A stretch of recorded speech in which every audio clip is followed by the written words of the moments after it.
Maisha haya kumbe ndivyo yalivyo. Ama kweli hakuna maisha magumu kama maisha ya kutokuwa na wazazi. Baba na mama yangu daima nitawaombea mpumzike kwa amani. Sitahuzunika sana, mwishowe nitakufuru.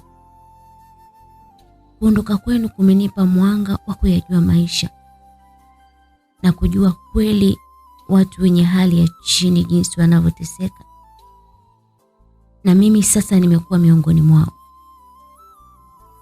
Mimi sasa nimebaki kama ndiye baba na ndiye mama wa hawa malaika wadogo.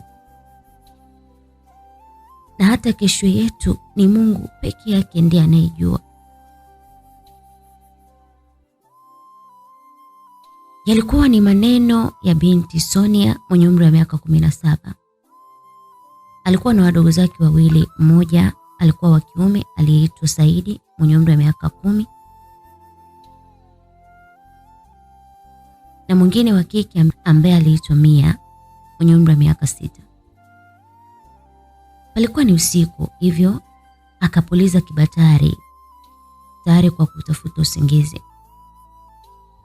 Asubuhi na mapema palipambazuka, Sonia akiwa na wadogo zake walikuwa wakilala nje ya maduka ya watu. Kwa hiyo ilikuwa ikifika usiku, maduka yakishafungwa, basi wao wanatandika maboksi tayari kwa kulaza mbavu. Yalikuwa ni maisha yao kama miezi miwili iliyopita, kwa kuwa hawapakuwa wanapokuishi. Kwa hiyo pale palikuwa ndio kama nyumbani kwao. Alilazimika kuamka asubuhi na mapema kabla ya wenye duka hawajaja kufungua na kuanza kuzurura kuitafuta riziki, akiwa sambamba na wadogo zake hao wawili. Palikuwa na mama ntilie mmoja ambaye Sonia alikuwa akifika pale anafanya kazi mbalimbali, na baada ya hapo anapewa mabaki ya chakula. Kwa hiyo yalimsaidia kula yeye pamoja na wadogo zake. Walikuwa wamepauka sana na walikuwa wamevaa nguo zilizochakaa. Kila aliyewaona alijua fika wale ni machokoraa. Baada ya kutembea sana, walifika katika mti mkubwa ambapo Sonia huwa ana tabia kuacha pale wadogo zake, kisha yeye anaelekea katika soko ambalo lipo karibu na hapo kwa ajili ya kwenda kuokota matunda na vitu mbalimbali ambavyo vinatupwa ndani hapo. Kama ilivyo kawaida, akiingia sokoni anatoka akiwa amejaza vitu katika kanga aliyokuwa amevaa, anawaletea wadogo zake pale kwenye mti. Yalikuwa ni matunda, mengine mazima, mengine yameoza, vipisi vidogo vidogo vya miogo, viazi na vitu vingine vidogo vidogo pia. Kutokana na hali waliokuwa nayo, wala hawakuona kama ni uchafu. Walikula huku wakifurahi, kwani walishazoea. Ilipofikia jioni, tayari safari ya kurudi katika yale maduka kwa ajili ya kujipumzisha ilianza. Walifika ilikuwa tayari saa 2 usiku. Alikuwa na kibiriti na kibatari chake, kwa hiyo waliwasha ili kuweza kupata mwanga wa kuwezesha kuona na kutandika maboksi yao chini.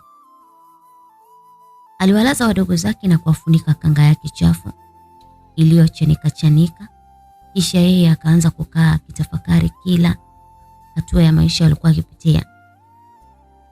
Kila alipokumbuka maisha yao ya nyuma, enzi wapo wazazi wake na maisha wanayoishi sasa, alijikuta akilia sana Sonia. Kilio kile kilimpelekea kupata usingizi, na tayari siku hiyo nyingine ikawa imepita. Kwa upande wao ambao wanaishi yale maisha yanayoitwa kila pakukicha afadhali ya jana. Kelele za jogoo walikuwa wakiwika eneo ambalo ni kama makazi ya binti Sonia yalimwamsha katika usingizi mzito aliokuwa amelala. Kwa hiyo haraka akakurupuka, akagundua kweli pamepambazuka. Lakini siku hiyo ilikuwa ni siku ya weekend, kwa hiyo maduka hayakufunguliwa. Sonia akaona ni bora awaache wadogo zake tu pale waendelee kupata usingizi wao, na yeye haraka akakimbia kwa ajili ya kwenda kuwatafutia chochote kitu cha kufungua kinywa pindi watakapoamka. Safari yake ilianzia kwa ule mama ntilie ambaye kwa siku hiyo pia hakufungua mgahawa wake. Hapakuwa na kazi. Akaona okay, isiwe kesi. Akakimbia kuelekea sokoni, huenda angebahatika kupata chochote kitu. Na kweli mwenda bure sio sawa na mkaa bure. Sonia alikuta mzigo wa ndizi mbivu ukiwa unateremshwa. Kwa hiyo alikaa pale karibu akawa anaokota zile ndizi ambazo zilikuwa zimebonyea zilizokuwa zimetupwa.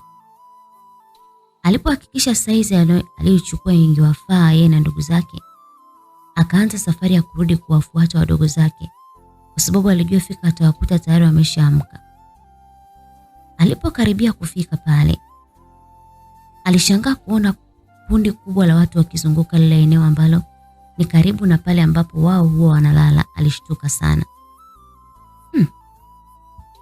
Nini tena hiki? Kuna nini pale jamani? Sijui wadogo zangu wako wapi mimi? Alijisemea Sonia huku akiendelea kusogea mahali pale. Alipofika eneo la tukio, alishangaa kumuona mdogo wake wa kiume ambaye ni Saidi akiwa amezungukwa na watu huku damu zikimtoka katika eneo la kichwani. Mama, Saidi mdogo wangu. Alishtuka kwa kishindo, haraka akasogea na kuinama pale alipo mdogo wake. Wewe binti, huyo mtoto unamfahamu? Aliuliza binti mmoja ambaye alikuwa mtanashati na alikuwa wa makamo tu. Ndiyo, ni mdogo wangu. Ni mdogo wangu huyu. Nini kimempata? Aliuliza Sonia akilia sana. Nafikiri kwa sasa wacha tumbebe tumpeleke hospitali. Tutaongea zaidi. Nilikuwa namtafuta mtu wake wa karibu na huyu mtoto. Maadamu wao umejitokeza na kuomba tumsaidie kwanza. Basi wasamaria wema wakamsaidia kumbeba Saidi na kumpandisha kwenye gari tayari kwa safari kuelekea hospitali. Sonia aliangaza lile eneo, lakini cha ajabu hakumuona ule mdogo wake wa mwisho ambaye alikuwa akiitwa Mia. Ikabidi amsogelee kijana mmoja ambaye alimfahamu. Alikuwa na kibanda chake kidogo cha kuuza vinywaji baridi. Samahani kaka, acha twende hospitali, ila naomba ukimwona ule mdogo wangu wa kike mchukue ukae naye hapa kibandani kwako, nikija nitamchukua tafadhali. Sawa, haina shida dada. Basi Sonia naye akaingia kwenye gari kisha akaondoka pale kuelekea hospitali. Walifika hospitali na kumkabidhi Saidi wodini tayari kwa uchunguzi zaidi, na wao ikabidi watoke nje kusubiri majibu. Sonia kwa upande wake alikuwa na mawazo sana. Alikuwa akimfikiria ule mdogo wake mdogo ambaye ni Mia mwenye umri wa miaka 6 kwa sababu hakumuona pale. Lakini alijipa moyo kwamba atakuwepo tu, labda hakumuona kutokana na wengi wa watu waliokuwa pale. Mara akashikwa bega na mtu na haraka akageuka. Alikuta ni ule binti ambaye aliongozana naye kuelekea hospitali. Nitangulize kwanza samahani zangu kwako kwa hiki kilichotokea. Ukweli ni kwamba leo nilikuwa nikielekea school kujiandaa na mitihani yangu ya kumaliza kidato cha 6. Sasa nilitakiwa kufika jana. Matokeo yake nimechelewa, naenda leo.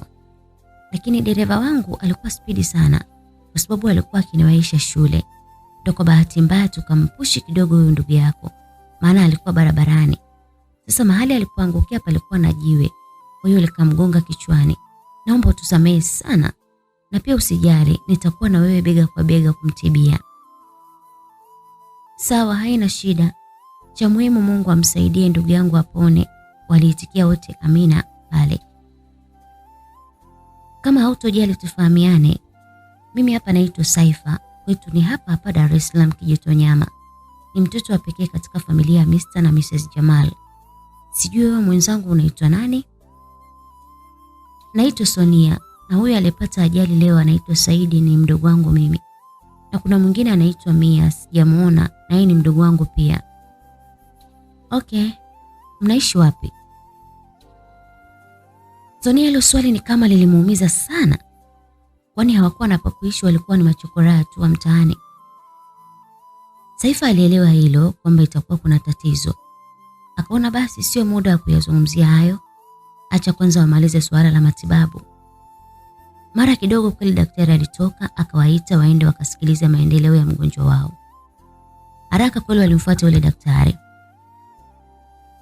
Poleni sana kwa matatizo. Lakini ni watoe hofu kwamba mtoto anaendelea vizuri, na kikubwa pale alipoangukia damu nyingi zimemtoka, kwa hiyo tumeshamuongezea. damu, na kifuatacho baadaye atashonwa pale eneo la kichwani palipochanika, kisha naamini kila kitu kitakuwa sawa. Sonia alifurahi sana kusikia hali ya mdogo wake iko vema. Sasa akawa nawaza gharama za kulipia pale atatoa wapi. Mara ghafla alimsikia Saifa akizungumza tena.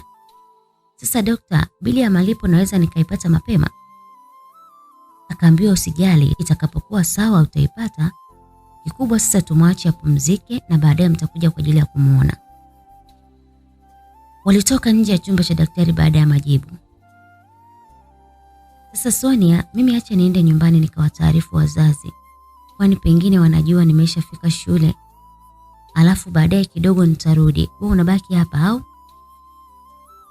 Basi Sonia naye akaona huu ndio muda sahihi wa yeye kwenda kumtafuta mdogo wake Mia. Mimi narudi kule nikamwangalia yule mdogo wangu mdogo. Na hisi atakuwa amenitafuta sana. Walipanda wote garini na kuondoka. Walimfikisha Sonia mahali ambapo alikuwa akipahitaji kufika, kisha wao wakaendelea na safari. Sonia alifika na moja kwa moja akaenda kwa yule kijana mwenye kibanda pale jirani. Habari za muda kaka? Safi, vipi mgonjwa anaendeleaje? Nashukuru anaendelea vizuri, ni damu nyingi imemtoka na pia wameshamuongezea na wanataka wamshone pale ambapo paliachia kichwani. Lakini vipi mdogo wangu, umemwona? Hapana, mdogo wako sijamuona. Sonia alizidi kuchanganyikiwa. Mama, sasa kaenda wapi mdogo wangu jamani? Alijiuliza sana kisha akaona asipoteze muda. Alitoka mbio na kwenda kuanza kumtafuta katika maeneo ambayo huwa anazunguka nao. Lakini wapi, Sonia alijikuta chozi likianza kumtoka. Kwa sababu hakujua ni wapi atampata mdogo wake. Alizidi kumtafuta bila ya kukata tamaa, alijipa moyo kwamba huenda atampata. Katika nyumba ya kitajiri kwa Mr. na Mrs. Jamal, gari la kifahari liliingia ndani. Wazazi walikuwa wamekaa nje wakipunga upepo na kupiga stori za hapa na pale. Walipoona gari limerudi, wakajua fika kwamba tayari binti yao ameshafikishwa shuleni. Lakini ghafla wakashtuka kumuona binti yao Saifa akishuka kwenye gari. Wote wakanyanyuka kwa mshangao. Saifa mwanangu, kulikuwa ni upo hapa? Na sisi tulitegemea tutapigiwa simu kuambiwa umeshafika shuleni. Matokeo yake tunakuona upo hapa.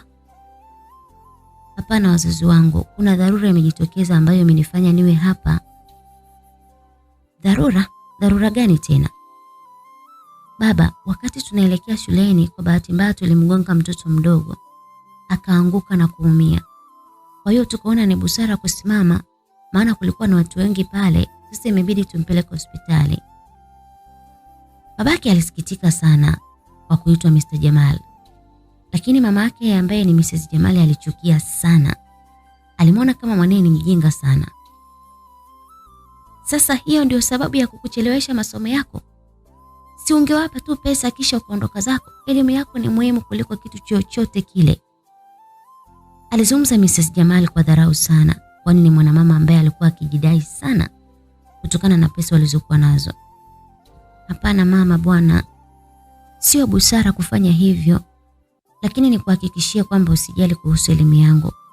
Baada ya hili nitawahi shule na nitafanya vizuri katika mitihani yangu. Mama yake aliingia ndani kwa hasira sana, lakini baba yake alibaki akiongea na binti yake. Binafsi nakupongeza sana mwanangu kwa kile ambacho umekifanya. Ni utu bora sana kuliko kitu chochote kile. Umethamini utu. Nimefurahi sana. Sasa twende ukanikabidhi huyo mgonjwa hospitali uliompeleka, kisha na wewe uelekee shuleni. Mimi nitabaki nikimwangalia huyo mgonjwa. Saifa alifurahishwa sana na kauli ya baba yake, kwani upande wa baba yake licha ya utajiri alikuwa nao, yeye alikuwa ni mtu mwenye busara sana na upendo. Akamwambia sawa baba, tutaenda wote baadaye kidogo. Na pia asante kwa kunielewa na kunijali baba. Basi wote waliingia ndani kwa ajili ya kusubiri muda ufike na waelekea wote hospitali. Sonia alizidi kumtafuta mdogo wake bila ya mafanikio. Aliishiwa nguvu, muda ulizidi kwenda bila ya mafanikio. Hatimaye muda ulienda na kufika saa 12 jioni, bado Sonia alikuwa akimtafuta mdogo wake. Akagundua kuwa muda umeenda na alitakiwa kurudi kule hospitali kwa ajili ya kumwangalia mdogo wake. Akijiangalia mkononi hakuwa hata na pesa ya kumwezesha nauli kuweza kufika hospitali. Atafanyaje? Sonia alianza kupiga mbio haraka kuelekea katika kile kibanda kwa yule kijana ambaye aliitwa Daniel. Alifika na kumkuta akiwa kwenye harakati za kufunga kibanda chake. "Samahani kaka Dani, nina shida." "Vipi, umeshampata Mia?" "Hapana, sijampata na muda umeenda. Natakiwa kwenda kumwangalia Saidi, akiamka na kunikuta sipo pale atalia sana. Lakini nilikuwa naomba japo shilingi 500 tu nifanye nauli, tafadhali kaka yangu." "Sawa, haina shida. Sasa 500 itakutosha?" Dani akafikiria sana kwa sababu anamfahamu fika hali yake Sonia. Kula yao ni adhabu sana, lala yao pia ni ya shida. Akaingiza mkono katika mfuko wake, akatoa kiasi cha shilingi 2000 akampatia Sonia. "Chukua hiyo, unaweza ukanunua chochote na ukala na mgonjwa ukampelekea pia." Basi Sonia alipokea ile pesa na kuelekea moja kwa moja katika kituo cha daladala, magari yanayoelekea mahali ambapo hospitali ilikuwepo. Daladala ilifika pale, alipanda na kuondoka. Baada ya dakika 20 Sonia alifika hospitali. Lakini kabla hajaingia ndani, pale nje ya hospitali kulikuwa na matunda mbalimbali yakiuzwa. Sonia akajitazama pale, alikuwa na chenchi mkononi. Alienda akanunua kipande kidogo cha tikiti kwa ajili ya mdogo wake. Na shilingi 1000 iliyobakia akaifunga katika nguo aliyokuwa ameivaa kama akiba yake. Aliingia moja kwa moja mpaka wodi ambayo alilazwa mdogo wake. Alishangaa kumkuta akiwa amekaa na mtu wanazungumza. Haraka akamkimbilia mdogo wake na kumlaki kwa furaha. Na hata mdogo wake hakuamini, hatimaye akamwona dada yake tena. "Mdogo wangu jamani, unaendelea vizuri, nashukuru kwa kweli." Alizungumza Sonia kwa furaha. Mara mdogo wake akamuuliza, "Dada, Mia umemwacha wapi?" Hapo tena Sonia alipoteza furaha ghafla. Akamwambia, "Usijali, nitakwambia." Akatoa kile kipande cha tikiti alichomnunulia mdogo wake akampatia. Kisha akamtazama ule mbaba ambaye amemkuta amekaa na mdogo wake, akamsalimia. "Shikamoo." "Marahaba, pole sana." "Poleni mno." "Asante." Mimi naitwa Mr. Jamal, ni baba yake na Saifa, binti ambaye alisababisha matatizo. Amenileta hapa ili tatizo mimi nibaki nalo. Ili nibaki nikiwa nalisimamia mimi, na yeye nimemsia wahi shule maana anatakiwa kuanza mitihani yake kesho. Kwa hiyo usiwe na wasiwasi." "Sawa baba, haina shida, na pia nashukuru sana kwa kujali." Nafikiri umesharuhusiwa kurudi nyumbani, hivyo tulikuwa tunasubiri wewe kama utapenda mrudi wote nyumbani au akapumzika kwanza nyumbani kwangu kwa ajili ya kumwangalia hali yake. Sonia hakuwa na pa kumpeleka mdogo wake kiukweli, kwa sababu mchana kwao walikuwa ni watu wa kutangatanga tu mtaani na usiku ni kulala katika milango ya maduka.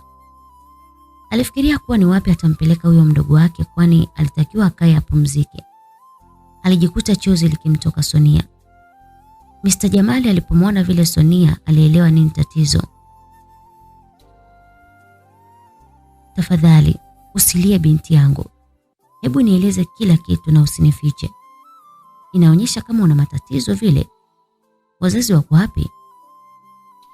Sonia ndipo alizidi kulia sana alipoulizwa lile swali. Na kwa uchungu sana akamjibu, "Sisi hatuna wazazi, wamefariki ni mwaka sasa.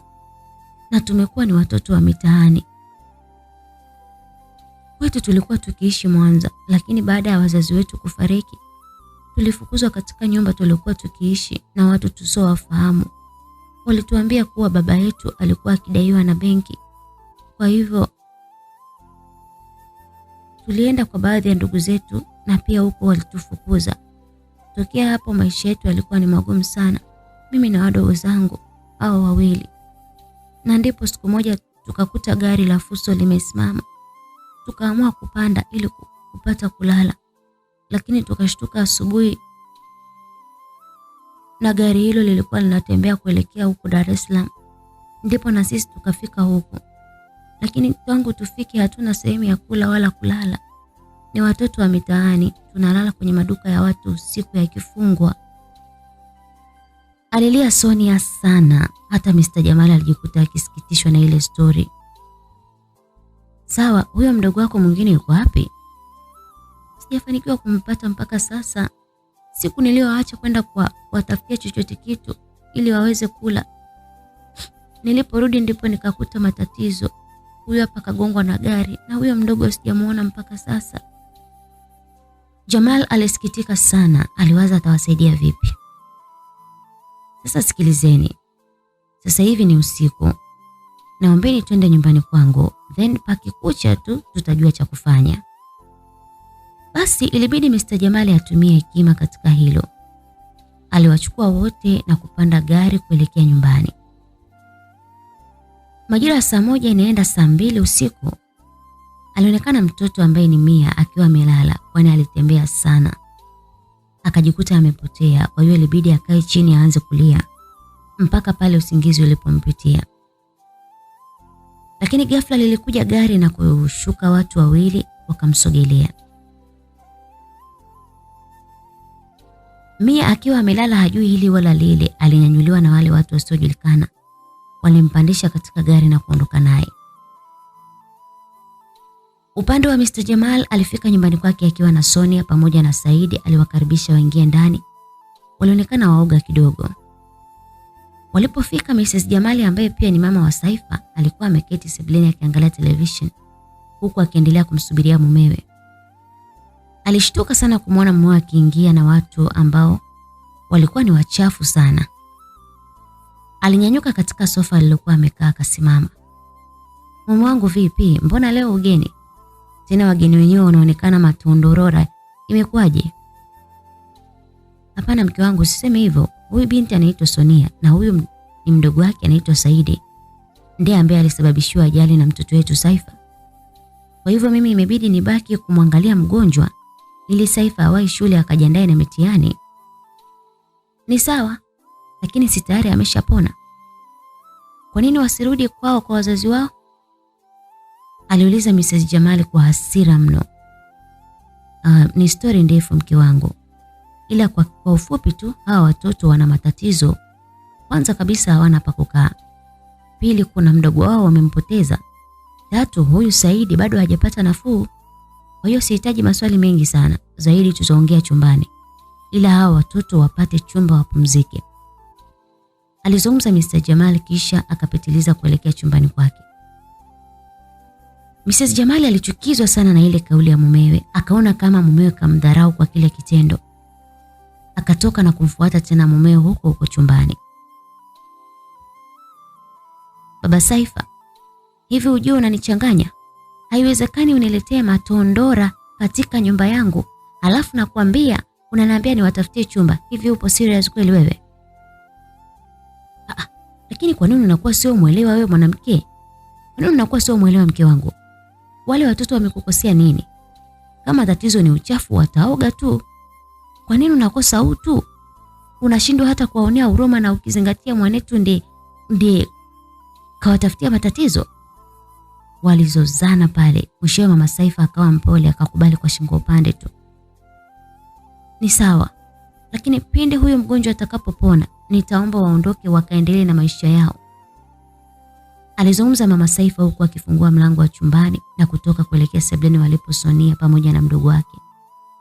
Aliwakuta wamejikunyata huku Sonia akamkumbatia mdogo wake, machozi yakimtoka. Alijisikia vibaya kuona watu wanagombana kwa sababu yao. Sasa kinachokuuliza nini? Angalau hata leo mmesafisha nyota kuingia nyumba ya kifahari kama hii, lakini bado mnalia machokora wakubwa nyie. Mama Saifa alizidi kuwatolea maneno ya shombo sana. Aliwaamuru wamfuate, wakamfuata. Akawapeleka katika bafu la nje ya nyumba ambalo huwa anapatumia mlinzi wao. Haya, kama hamjawahi kuoga leo ndo mtaoga. Nataka mjisugue mpaka huo uchokorao watoke. Alizungumza mama Saifa. Akatoa kanga 2 akampatia Sonia. Basi Sonia alimtanguliza mdogo wake akaenda kumuogesha. Kisha na yeye akaoga, akavaa zile kanga ambazo alipewa, japo zilikuwa zimechoka sana, lakini Sonia kwake akaona ni nzuri tu. Walipomaliza walipewa chakula, kisha wakapewa chumba kwa ajili ya kupumzika. Sonia hakutaka kulala mbali na mdogo wake, kwa hiyo walilala chumba kimoja ili awe anamjulia hali ndugu yake, japo kila mara alimkumbuka Mia ambaye mpaka sasa hawajui ni wapi alipo. Mrs. Jamal hakufurahishwa kabisa na kitendo kile, lakini hakuwa na jinsi, kwani mumewe alimtaka afanye vile. Tukiachana na huko, katika gari ambalo ndilo lilimchukua mtoto Mia, lilikuwa likitembea na ilionyesha linaenda safari ya mbali mno, maana muda ulikuwa umeenda, usiku ulikuwa unazidi kuwa mkubwa, lakini lile gari lilikuwa katika mwendo mkali mno. Mia anakuja kuamka, alishangaa kujikuta yupo kwenye gari. Aliangaza kuwatazama wale watu, lakini hakumjua hata mmoja. Mia alianza kuangua kilio, namtaka dada, namtaka dada, lakini haikusaidia. Mmoja wa wale watu waliokuwa wamekaa naye siti ya mwisho akamnyamazisha. Haya, nyamaza mtoto mzuri, tunaenda kwa dada, sawa? Alichukua na biskuti pamoja na juisi vilivyokuwa kwenye mfuko, akampatia huyo mtoto. Mia alifurahi sana, kwani alikuwa na njaa sana. Kwa hiyo haraka akapokea na kuanza kula.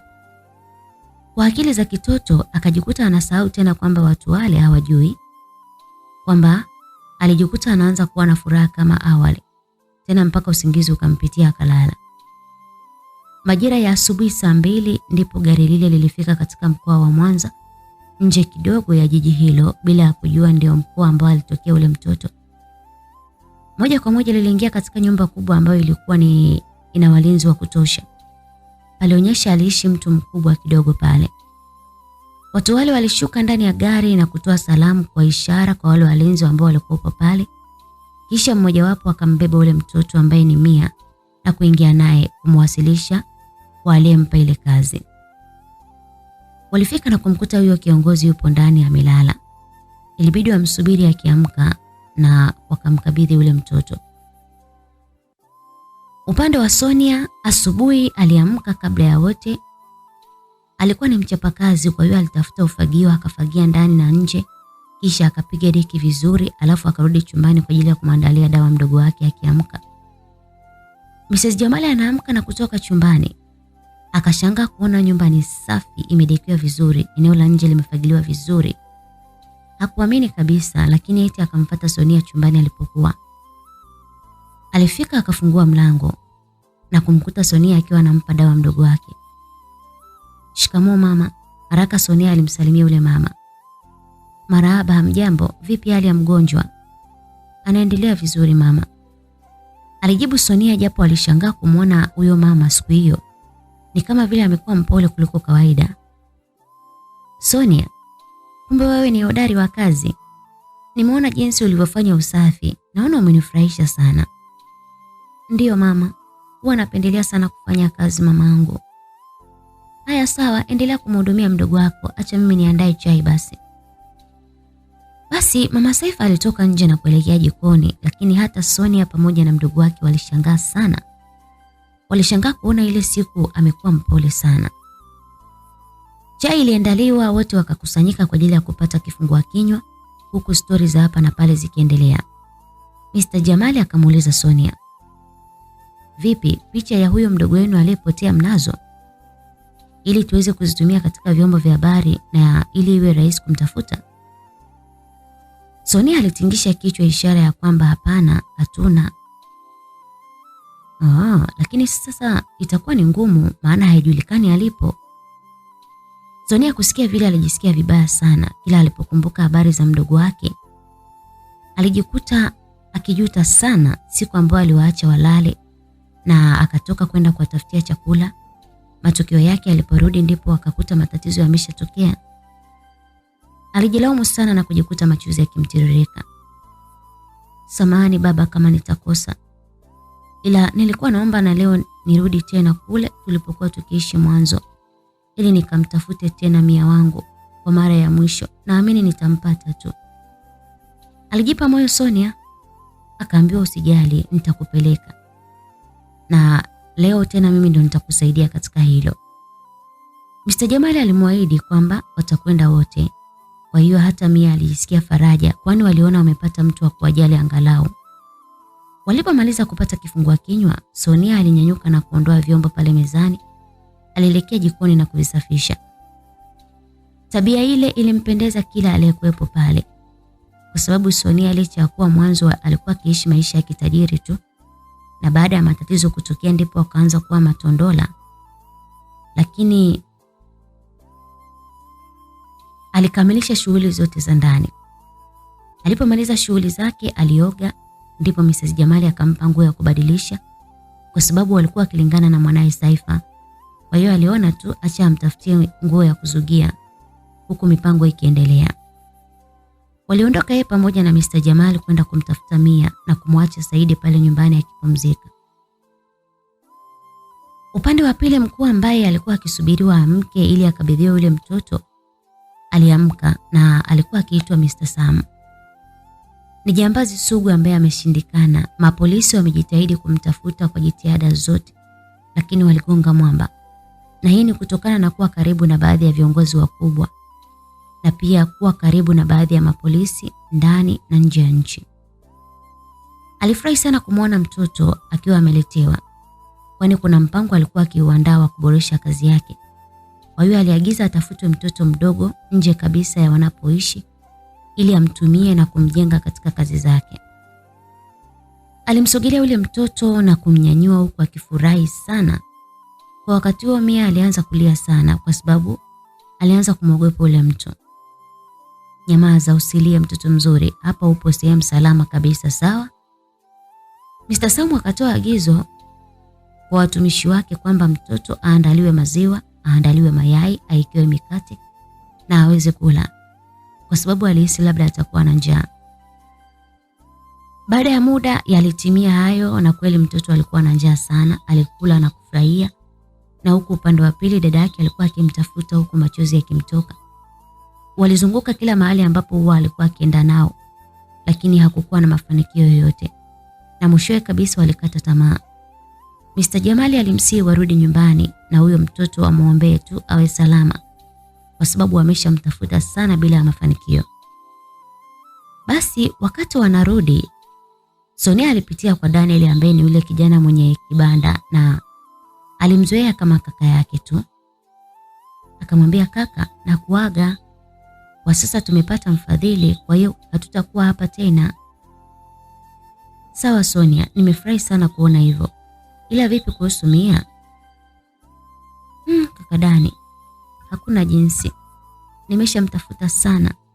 Ila nakuomba siku yoyote utakayomuona, naomba umpeleke kituo chochote cha polisi wamtangaze. Waliagana na Sonia akapanda kwenye gari na kuondoka kwenda kuanza maisha rasmi nyumbani kwa Mr. Jamali. Hatimaye siku zilienda na maisha yaliendelea. Miaka kadhaa ilipita ambapo Sonia tayari alikuwa ni mdada mwenye umri wa miaka 26. Mr. Jamal alimuendeleza kielimu kwa pale alipoishia, na alifanikiwa kumaliza elimu yake ya chuo kikuu, na pia alisomea masuala ya sheria. Upande wa Saidi alipona kabisa, na yeye alitimiza miaka 19. Alikamilisha masomo yake ya sekondari tayari kwa kujiandaa kuelekea chuo kikuu. Pia mwanadada Saifa ambaye naye alitimiza miaka 27 na pia alikuwa daktari juu ya kile alichokisomea. Mr. na Mrs. Jamali waliwalea vizuri, japo kulikuwa na changamoto za hapa na pale, lakini walikuwa vema tu. Siku hiyo pia palikuwa na sherehe ya kumpongeza Saidi ambaye amehitimu kidato cha 6. Kwa hiyo walikula na kunywa, wakacheza na kufurahia zaidi. Furaha zaidi ilikuwa kwa dada yake Sonia, kwani kila alipokumbuka maisha ya uchokorao waliokuwa kiaishi, tayari walishapoteza mwelekeo wa kusoma. Lakini tena akatokea Mr. Jamali ambaye ni kama msaada kwao na kuwaendeleza pale walipoishia. Hakika ilikuwa ni furaha kubwa sana. Basi sherehe ziliisha na yalikuwa ni maandalizi ya Saidi kuelekea chuo ambacho alikuwa amechaguliwa kujiunga, na aliandaliwa kila kitu, na kesho yake walianza safari ya kuelekea chuoni, yeye pamoja na Mr. Jamali ambaye ndiye alikuwa akimpeleka kama mzazi wake. Wakati akimwaga Mrs. Jamali, kuna ishara ambayo alimuonyesha Saidi, kwa sababu kadiri siku zilivyozidi kwenda, Alikuwa anaona jinsi mumewe alivyokuwa akiwapenda Sonia pamoja na mdogo wake. Alihofia ipo siku hata mali walizokuwa nazo badala ya kurithishwa mwanae Saifa, alihisi na wale mayatima pengine wangepewa.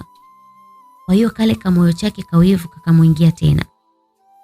Zaidi ya kuzingatia sana, walipanda kwenye gari na kuondoka, huku Saifa pamoja na Sonia wakiwaaga kwa macho. Upande wa Mr. Samu siku hiyo aliwatuma kikosi chake kwamba kuna kazi imetokea, na alimtaka Mia ambaye kwa sasa alikuwa ni kabinti karembo, lakini pamoja na urembo wake alifuzu mambo ya ujambazi. Alimtaka Mia pia aongozane na jeshi ambalo alikuwa akileta kikosi chake, na aliwapatia ramani pia. Sasa hapa kuna mission nimeipata. Kuna mtu anatakiwa uwawe leo majira ya saa 1 jioni. Kuna gari litaingia katika njia ya vumbi kuelekea chuo kikuu. Sasa kijana atakaye kuwepo katika hilo gari hatakiwi kupona. Mia, utawapanga vizuri na kuamini. Mia japo kalikuwa ni kadogo kiasi cha miaka 15 hivi, lakini mbinu zote alizijua. Kwa hiyo Mr. Samu alijivunia sana kuwa naye. Basi kile kikosi kikapanda kwenye gari na safari ikaanza. Kisha Mr. Samu akachukua simu yake na kupiga, ambapo iliita simu ya mama yake na Saifa. Halo, kazi uliyoitoa inaenda kutimia. Nakupa dakika 10 tu hizo milioni 100 ziwe mezani. Sawa, haina shida, ndio maana nimekutafuta wewe kwa sababu nawaaminia.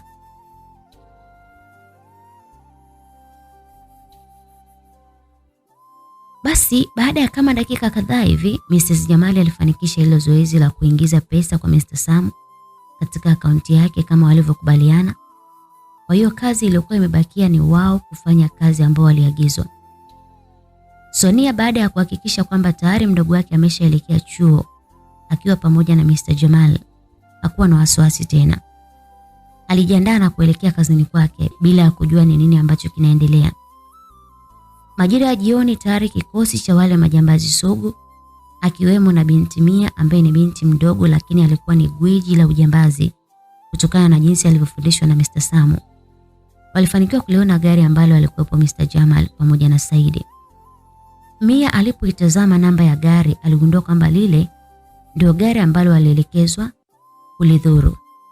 Haraka akachukua simu na kumpigia Mr. Sam ambaye kwa sasa ndiye kama baba yake.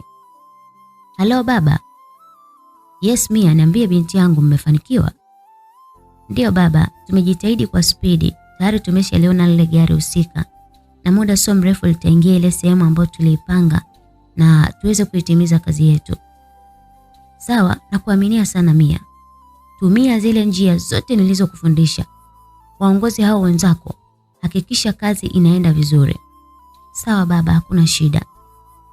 Aliitikia Mia kisha akakata simu, akawageukia wale vijana ambao walikuwa akiongozana nao. Kaka zangu, kama mlivyosikia baba alivyosema, sasa hivi tunatakiwa tuanze kazi. Basi watu walikubaliana na kuendelea na safari. Walikimbiza gari na hatimaye walitangulia, gari lao likawa mbele, huku Mr. Jamali akiwa na Saidi wapo nyuma. Walipofika waliweka mitego, kwani kwa muda huo ilikuwa sio rahisi magari mengi kupita. Baada ya dakika 10 katika eneo lenye njia ya vumbi, lilifika gari la Mr. Jamali akiwa na Saidi. Ghafla mbele yao walikuta kuna gari ambalo lilikuwa limekaa njiani na ndani hapakuwa na mtu. Walishindwa kuelewa ni mtu gani aliweka gari eneo lile. Alishuka kwa kuwa palikuwa ni maeneo yenye miti mingi katika lile eneo. Basi walijipa moyo huenda mwenye hilo gari aliamua kusimama na kuingia katika miti hiyo kujisaidia. Waliamua kusubiri wakiamini atarudi, kwani walikuwa wamebakiza umbali mfupi kufika waendapo. Majira hayo ya jioni pia Saifa alikuwa akitoka kazini, akaingia moja kwa moja katika gari lake na moja kwa moja alianza kuendesha gari kuelekea kazini kwa Sonia kwa ajili ya kumpitia warudi nyumbani. Kiukweli walipendana sana na waliishi kama ndugu. Akiwa njiani mara Saifa aligundua kwamba simu yake inaita. Akachukua na kuipokea. Halo? Halo, habari yako Saifa? Salama, nani mwenzangu? Mimi ni Agrey. Agrey, ni wewe? Mimi nimekublock lakini bado unatafuta namba ngeni unanipigia. Nimeshakwambia sikutaki, naomba unielewe kwa hilo Agrey. Na endapo utanisumbua tena, nitakushtaki polisi. Alizungumza Saifa akakata simu kwa hasira sana na kuendelea na safari yake. Alifika moja kwa moja kazini kwa Sonia na kumkuta akiwa nje na yeye akiagana na wafanyakazi wenzake. Alipomwona Saifa alijua fika kwamba amemfuata yeye, kwani kwa wakati huo Sonia hakuwa na gari. Alifika na kupanda gari, lakini alishangaa kumwona Saifa akiwa na hasira sana. Saifa, vipi, kuna tatizo? Mbona kama haupo sawa ndugu yangu? Wewe acha tu Sonia, yani kuna mtu kaniharibia siku kweli. Yani nimeshamblok, lakini bado anatafuta namba ngeni ananipigia. Yani ananikosesha amani kabisa. Hapa nafikiria tu nibadilishe line ili asinipate tena. Sonia alitabasamu kisha akamwambia, mimi sikushauri ufanye hivyo. Ila ninachokushauri, ungemsikiliza kile anachokitaka.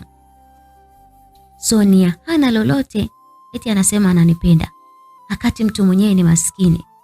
Sidhani kama hali zetu zinaendana. Yaani najuta ni kwa nini alipata namba zangu, najuta. Sonia alisikitishwa na majibu ya Saifa kwamba huyo mtu anayemsumbua ni maskini. Kwa hiyo hadhi zao haziendani. Basi hakuwa tena na ushauri, aliamua kunyamaza. Okay, vipi, uliwasiliana na baba kujua wamefika wapi?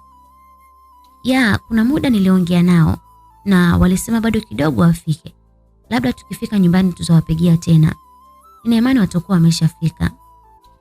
Alizungumza Sonia kisha walianza safari ya kurudi nyumbani. Muda ulizidi kwenda. Mr. Jamal pamoja na Saidi walishangaa kuona mtu aliyekuwa na gari lile hajafika kuondoa gari lake. Ikabidi Jamali aende kuangalia kama kuna mtu eneo lile. Ghafla Saidi akamwambia, hapana baba, hapana, ngoja. Hebu turudi ndani. Alafu acha mimi nikaangalie na wewe ubakie humu ndani ya gari. Hapana kijana wangu, usijali, acha mimi nikaangalie. Najua haupendi kuona nikifanya kazi na wewe ukiwepo. Lakini usijali hilo. Hii sio kazi kubwa kwangu. Baki humu, mimi nimtafute mwenye ile gari ili aweze kuondosha gari lake tupite. Kweli mwishoni ilibidi Mr. Jamali ashuke kwenye gari. Alishangaa kumwona mtu mmoja akiwa amekaa chini ya mti. Ikabidi amsogelee. Habari yako kijana? Nzuri mzee, shikamoo. Marahaba, samahani, wewe ndiye mwenye ile gari? Ndio mzee wangu, najisikia vibaya sana. Kwa hiyo nilishindwa kuendelea kuendesha. Nikaona acha nipumzike. Sikujua kama kuna gari litakuja na kutaka kupita. Acha basi nijikaze nikalisogeze na upite. Nisamehe sana mzee. Sawa, haina shida. Basi yule mtu alinyanyuka huku akionekana anatembea kwa kuchechemea. Alifika akapanda kwenye gari na kusogeza gari lake pembeni. Alisogeza gari lake akalipita lile gari la Mr. Jamal akaondoka. Njia ikawa imebaki wazi sasa. Mr. Jamal naye akarudi kwenye gari ili waendelee na safari yake. Alipofungua mlango wa gari kuingia, alishtuka baada ya kumkuta Saidi akiwa ametulia kama mtu ambaye amelala. Akashangaa kidogo kwa sababu ni muda mchache tu alimwacha mzima. Akajipa moyo huenda akapitiwa na usingizi. Basi aliwasha gari na kuendelea na safari. Baada ya dakika 30 walifika katika chuo ambacho Saidi alitakiwa kusoma hapo. Alimkabidhi na kumwaga kwa kuwa ilikuwa ni usiku. Kwa Mr. Jamali hakuweza kurudi Dar es Salaam. Ilibidi atafute lodge kwa ajili ya kupumzika na asubuhi aanze safari. Saidi alielekezwa mahali pa kwenda na moja kwa moja alielekea hostel kwa ajili ya kupumzika. Lakini alianza kuhisi maumivu makubwa ya kichwa. Kadiri alivyokaa ndivyo alivyozidi. Ikabidi baadhi ya wanafunzi wenzie wamsaidie kumpeleka katika hospitali ambayo ilikuwepo hapo chuoni. Kwani kilikuwa ni kituo cha afya na haikuwa mbali na hapo. Alipatiwa huduma ya kwanza, lakini Saidi hakupata nafuu kabisa. Alianza kukumbuka jinsi ilivyokuwa. Baada ya babake kuteremka kwenye gari muda ule kuangalia nani ambaye amesimamisha gari njiani, kumbe nyuma alipanda mtu asiyemfahamu. Ni katika wale majambazi. Alimpulizia kitu puani na hiyo ilimfanya atulie na kuanza kuumwa kidogo kidogo. Na pia aliambiwa kwamba endapo atasema basi hata baba yake atauawa. Na ndipo Saidi aliamua kukaa kimya akiugulia maumivu bila ya kumwelezea baba yake. Majira ya saa 5 usiku, Saidi bado hali yake ilizidi kuwa mbaya sana. Ilibidi atoe namba ya baba yake ili apigiwe simu. Lakini kwa usiku ule Bwana Jamali alikuwa ameshalala kutokana na uchovu wa safari, hakusikia chochote.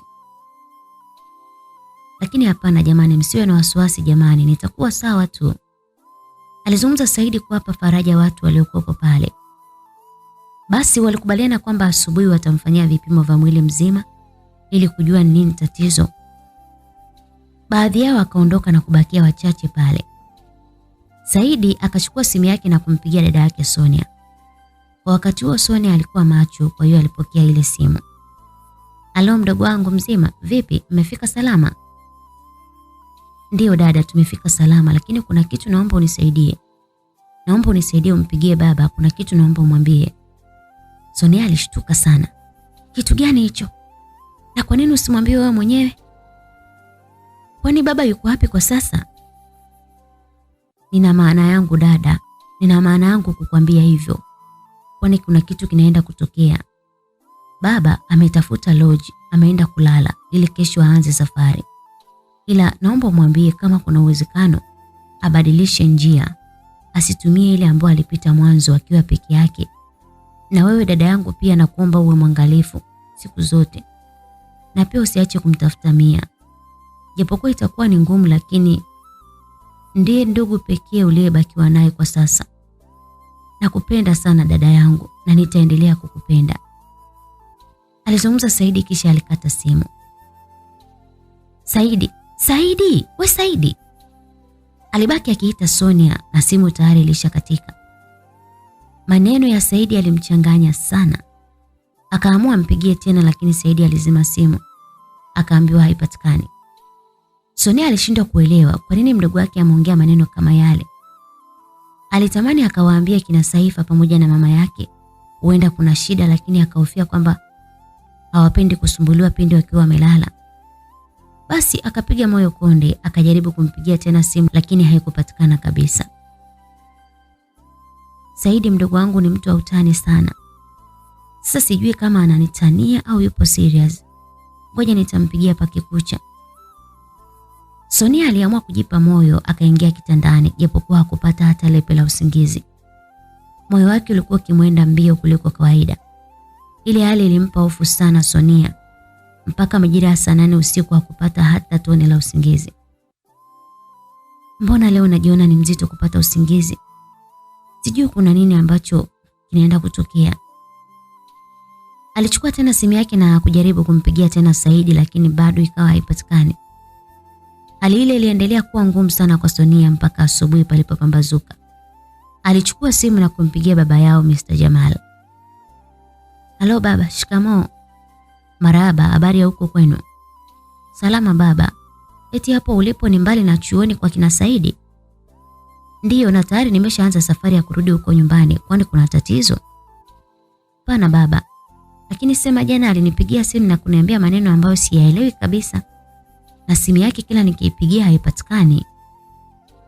"Alikwambiaje? Maana simu yangu mimi niliizima, iliisha chaji. Huenda basi hata mimi alinipigia." "Basi ngoja, maadam sijafika mbali, ngoja nirudi tena nikamuage ili uwe na amani." "Nashukuru sana baba, naomba ufanye hivyo. Lakini ameniambia nikwambie usipite njia ambayo mlipita jana, sio nzuri. Sasa sijui ni njia gani." Hata Mr. Jamali alishtuka sana kusikia hivyo. "Haya, wewe usijali, ngoja kwanza basi nitajua cha kufanya." Ilibidi Mr. Jamali ageuze gari na kuelekea tena chuoni ili akaonane na Saidi. Kwani dada yake Sonia alikuwa na wasiwasi sana. Kabla hajafika mbali, ghafla alisikia simu yake ikiita na aliona ilikuwa ni namba ya Saidi, akapokea. Lakini alishtuka kusikia sauti sio ya Saidi, ni ya mtu mwingine. Na pia alipewa taarifa mbaya sana ambazo zilimfanya Mr. Jamali ahisi joto mwili mzima. Alikata simu na kusimamisha gari pembeni. Alijikuta akitokwa na machozi sio kawaida. Nguvu zilimuishia. Aliwaza ataanzaje kuieleza familia yake, hasa Sonia. Ikabidi ajikaze kiume na kuendesha gari kuelekea eneo ambalo aliambiwa aelekee. Alifika katika hospitali kubwa ya mkoa na kukutana na wakufunzi wa kile chuo ambacho alitakiwa kusoma Saidi. Walimpokea Mr. Jamali kwa masikitiko sana, kwani walijua fika ndiye mzazi wa Saidi na ni jana tu alimleta, lakini leo hii amepoteza maisha. Mr. Jamali hakuzidi kuamini, alipelekwa moja kwa moja katika chumba alichohifadhiwa Saidi. Kweli alipomfunua, alisadiki yale ambayo ameambiwa kwenye simu kwamba Saidi amepoteza maisha. Kwa mara nyingine Mr. Jamali alianza kulia sana. Ilibidi watu waliokuwa pale wamshike na kumtoa nje kumfariji. Alitaka kujua tatizo hasa lililomuua kijana wake. Alipewa majibu na daktari mkuu ambaye ndiye alimpokea Saidi kwamba inaonyesha kijana wako alipuliziwa dawa masaa 4 kabla ya kifo chake. Dawa ambayo ilinyonya nguvu na tayari ilikuwa imefika mahali pabaya, mpaka wakati anafikishwa hapa hospitali alikuwa ameshalegea. Na ndipo tukachukua vipimo na kugundua kwamba ilikuwa ni sumu. Na kwa muda huo tayari alikuwa ameshapoteza maisha. Basi msikilizaji, kumbe Saidi wa watu aliwekewa sumu ambayo ilikuwa inamdhuru polepole. Bwana Jamali aliishiwa nguvu na sasa alikaa na kutafakari. Ataanzaje kuwaambia pale nyumbani? Kwani alijua wote wana mapenzi na Saidi, bila ya kujua kwamba kuna wengine ni wabaya walioshindikana. Akiwa na tafakari, mara simu yake iliita na alipoitazama alikuwa ni Sonia ambaye alikuwa akimpigia ile simu. Bwana Jamali nguvu ya kuipokea ile simu aliikosa kabisa. Maana alipoona tu kwamba ni Sonia, machozi alianza kumtoka tena. Alishindwa ataanzaje kumweleza Sonia habari zile. Alibaki akiitazama ile simu mpaka ilikatika. Baada ya muda mfupi simu ya pili ambayo alikabidhiwa ni simu ya Saidi ilianza kuita. Ni Sonia ndiye ambaye alikuwa akipiga. Nayo pia hakuweza kuipokea zaidi ya kububujikwa tu na machozi. Sonia akabaki akijiuliza maswali. Mbona baba pamoja na Saidi hawapokee simu? Ikabidi atoke sebleni akawaeleza na wenzake. Alimkuta mama Saifa akiwa na binti yake Saifa wapo mezani wakipata kifungua kinywa. Vipi Sonia mwanangu, mbona wewe leo umechelewa kutoka nje, kulikoni? Mamake Saifa alimuuliza kama vile kumkebei hivi. Hamna mama, kuna kitu hakipo sawa. Kati yenu kuna ambaye amewasiliana na baba au Saidi tangu jana? Hapana, mimi niliwatafuta usiku wote na simu zao zilikuwa hazipatikani, alijibu Saifa. Sonia aliona basi asiendelee kuhoji sana, huenda wasiwasi wake tu. Alisogeza kiti na kuungana na wenzake kupata kifungua kinywa. Mama Saifa alimtazama Sonia akajiuliza imekuwaje anauliza vile. Au tayari dili lake limetiki? Akajisemea moyoni, huo wasiwasi wako ni wa kweli na utakiona kitakachotokea. Waliendelea kupata kifungua kinywa. Baada ya kama dakika 10 simu ya mama Saifa iliita. Alipoitazama aligundua ni mumewe ambaye ni Mr. Jamal. Haraka akaipokea ile simu. Mr. Jamali aliamua ni heri amweleze mkewe taarifa zile kuliko kumweleza Sonia moja kwa moja. Mama Saifa alishtuka sana. Japo ulikuwa ni mshtuko wa kinafiki kwa sababu kila kitu yeye ndiye ambaye alikuwa amepanga. Aliikata ile simu na kuanza kuangua kilio. Hali ambayo iliwashangaza Sonia pamoja na Saifa. Ilibidi zoezi la kunywa chai liishie pale pale. Walinyanyuka na kumfuata mama yao kujua ni nini ambacho kimetokea. Mama, mbona unalia? Tuambie nini tatizo? Mama Saifa ndipo akaamua kuwaeleza kwa ishara. Akajifanya anamkumbatia Sonia huku akimwambia, pole mwanangu. Pole mwanangu Sonia, jamani umebaki peke yako na Saidi kakuacha. Ile kauli iliwashtua watu wawili, walishaelewa nini kimetokea. Sonia alijihisi mwili ni wa moto kwa mshtuko aliopata. Hakuyaamini maneno ya mama Saifa, akamwambia mama, hapana. Saidi wangu yupo na ameenda chuo na baba kuendelea na masomo yake. Usiseme hivyo mama. Sonia maskini alibaki akijifariji tu. Hata Saifa hakuamini eti kwa jinsi walivyoishi wote na kuwa kama familia moja. alijikuta naye akiangua kilio kumlilia Saidi. Sonia akabaki akiwatizama. Alipata wasiwasi sana, akaamua ampigie tena simu Saidi. Ndipo ilipoita na kupokelewa na Bwana Jamal. Haikuwa tena siri. Sonia aliambiwa ukweli uliopo kwamba Saidi amepoteza maisha na wapo kwenye taratibu za kurudi na mwili wake nyumbani. Sauti moja tu ilisikika ya ukunga kutoka kwa bibi Sonia. Alisema, "Sudi!" Alizungumza huku akianguka, akafika chini na akawa amepoteza fahamu. Ulikuwa ni mshtuko ambao hakuwahi kuupata katika maisha yake yote. Bwana Jamali aliwapigia simu matajiri wenzake kuwapa taarifa hizo, na ndipo sasa waliamua kujigawa. Baadhi walifika nyumbani kuandaa mazingira ya msiba na wengine walipanda ndege kwenda kumsaidia shughuli za kusafirisha. Na baada ya kama masaa mawili tayari nyumbani kwa Bwana Jamali watu walikuwa wakianza kukusanyika. Timu ya majambazi waliwasili katika jumba lao la kifahari lililokuwa likimilikiwa na Bwana Sam. Mia akiwa pamoja na wenzake alifika moja kwa moja kwa Mr. Sam na kwenda kutoa mrejesho kwamba kazi imefanikiwa.